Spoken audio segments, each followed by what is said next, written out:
Gosto muito de pensar na expressão que espiritualidade não é algo desconexo da nossa realidade, da nossa vida. Talvez quando a gente pensa espiritualidade, nós estamos pensando assim, no padre, no pastor, na irmã, na freira, no religioso. Nós pensamos talvez até na espiritualidade com o Papa Francisco, pensamos nos grandes renomes, né? No Gandhi, no próprio Martin Luther King. Nós pensamos nos grandes nomes, né? Nós pensamos nas grandes pessoas, no Dalai Lama, enfim, de todas as matrizes religiosas, a gente quando pensa a palavra espiritualidade, imaginamos uma pessoa que vive uma reclusão do mundo para viver uma experiência profunda de mistério.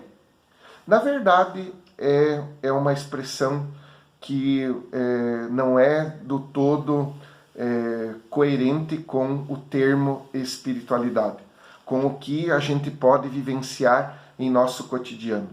Na verdade, a espiritualidade ela está muito mais próxima do nosso cotidiano do que nós imaginamos. Se mística é como se fosse um fundamento de vida, aquilo que nos move, aquilo que nos faz ser coerente com justiça, com a verdade, com o amor, com a partilha, com a escuta, espiritualidade é um cultivo. Ela está nesse, por isso que eu fiz como última pergunta do bloco anterior, quem eu sou? Quem eu sou para que eu existo? Porque isso está na base do que nós vamos desenvolver agora como a possibilidade de uma espiritualidade para o nosso tempo, uma espiritualidade que engloba essa dimensão da casa que vocês estão, dos meios de comunicação, que engloba o que vocês estão vivendo agora nesse momento, que todos nós estamos vivenciando, sentindo na pele, né? Na nossa pele nós estamos sentindo esse momento. Então eu gosto muito de uma expressão de Agostinho de Hipona, que diz o seguinte: não saia para fora de ti para buscar o que está dentro de ti. Veja que interessante. É no interior, é em nossa vida interior, que nós buscamos talvez aquilo que é a ansiedade, que o nosso cotidiano, que a correria que se tornou, que agora a pandemia deu uma cortada nessa correria, que força com que a gente tenha esse cultivo maior de si. Eu acredito que há uma expressão muito válida de muitas pessoas que ficaram exiladas, ou presos políticos, ou mesmo pessoas que, por conta de adotarem uma religião, foram rechaçadas e presas e submetidas a confinamentos. E é unânime essa resposta, que todos os que conseguiram sobreviver, vencer, talvez até 10, 15 anos. Eu tenho o exemplo de um cardeal, né, que já faleceu, mas que ele ficou lá no Vietnã cerca de 20 anos em confinamento, preso, e com torturas diárias diferenciadas. E perguntaram a ele o que fez com que ele suportasse tudo isso. Ele disse que foi o fato de ele ser contemplativo, de ele conseguir fazer meditações diariamente. Mesmo sem ter acesso a materiais, a livros, a tudo mais, a capacidade de contemplar a realidade, a capacidade de meditar a realidade. Por isso eu também gostaria de contar uma experiência que Thomas Merton, ele é um grande nome dentro da tradição monástica dos beneditinos.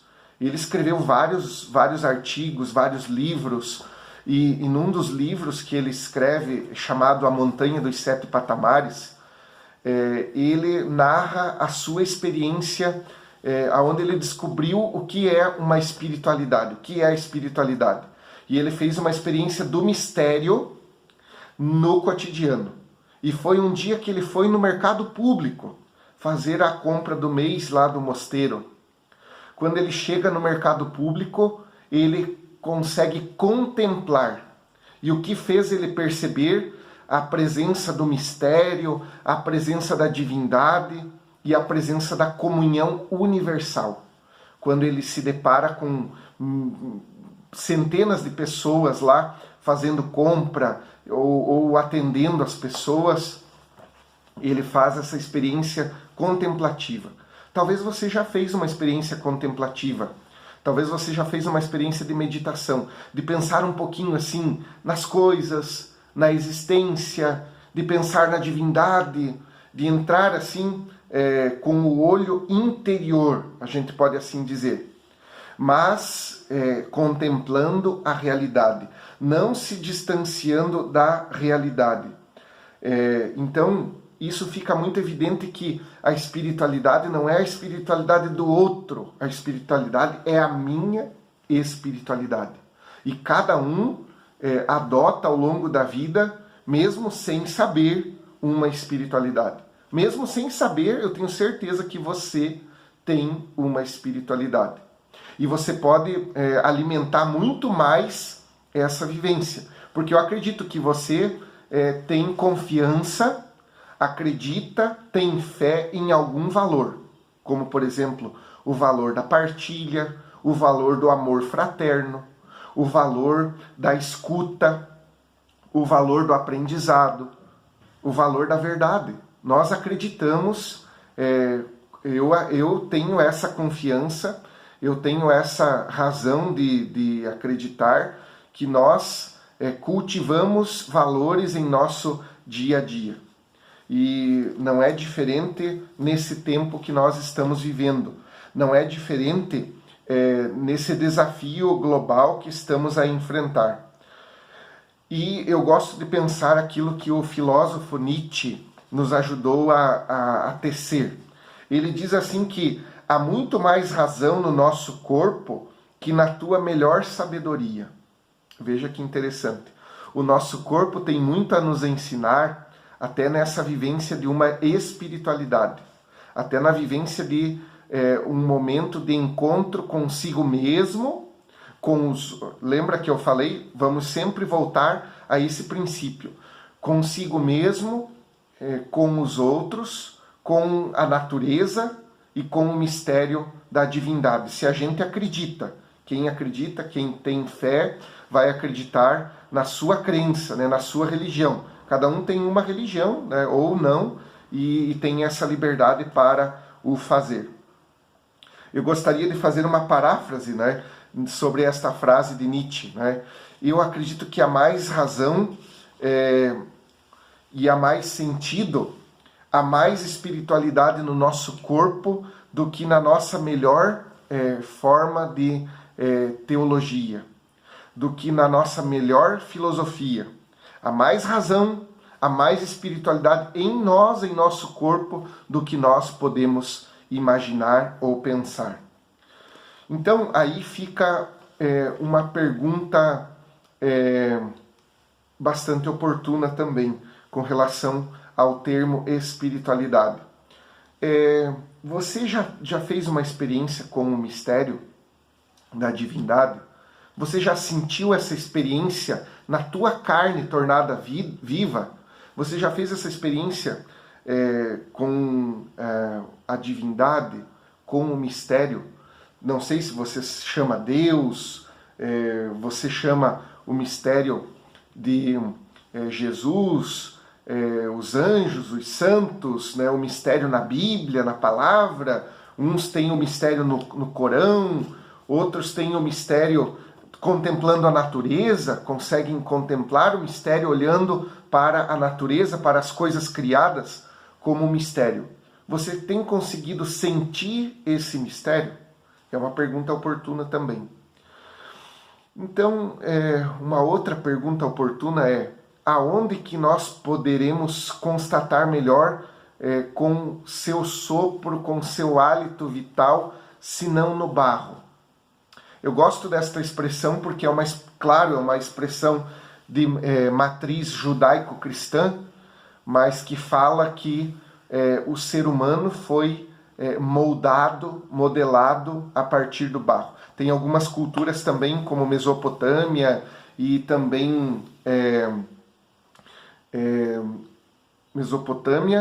e e também de matriz grega, que tem essa mesma ideia, né, do ser humano como provindo da terra, do barro. Né?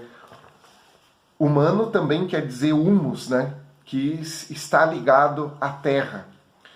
E essa experiência, ela é uma experiência de você sentir a humanidade como um todo, de você sentir a natureza, as coisas, as pessoas, de você sentir a você mesmo, né, de você ter mais consciência dos movimentos que você realiza.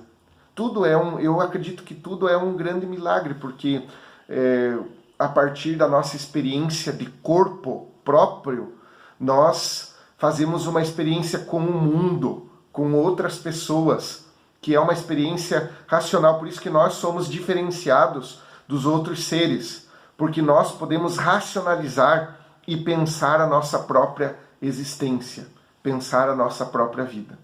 Gostaria que você pensasse um pouquinho sobre isso, sobre a fragilidade da tua vida, sobre as coisas bonitas que você percebe na tua existência, no teu corpo, né? O que o teu próprio corpo revela do mistério, de uma espiritualidade que você pode desempenhar. Eu gosto de pensar também, e vou colocar isso como conclusão desse momento, aquilo que certa vez eu vi num filme chamado Cenas da Vida Conjugal, de um cineasta chamado Ingmar Bergman. E ele diz o seguinte: nós aprendemos tantas coisas ao longo da vida, até coisas que nós nunca usaremos, que nunca utilizaremos, mas nós somos analfabetos emocionais. Ninguém nos ensinou as emoções. É uma indagação de um filme que é importante pensar, que é importante trazer presente para que a gente possa viver esse desafio de pensar nessa integração a partir da experiência do nosso corpo. Pois eu vou, na próxima sessão, nós vamos conversar um pouquinho sobre essa integração de todos os nossos sentidos, eles de uma maneira muito mais integradas com o nosso cotidiano. Porque às vezes nós não paramos para pensar, para vivenciar isso. Então que você possa guardar contigo e também se permitir, né, a viver esse momento, que é um momento coletivo agora que estamos vivendo, né, apesar de estarmos à distância com meios de comunicação, mas é um momento que nos conecta com o mistério da vida e com aquilo que a gente pode também favorecer, ajudar, com relação às emoções, com relação à nossa vivência cotidiana.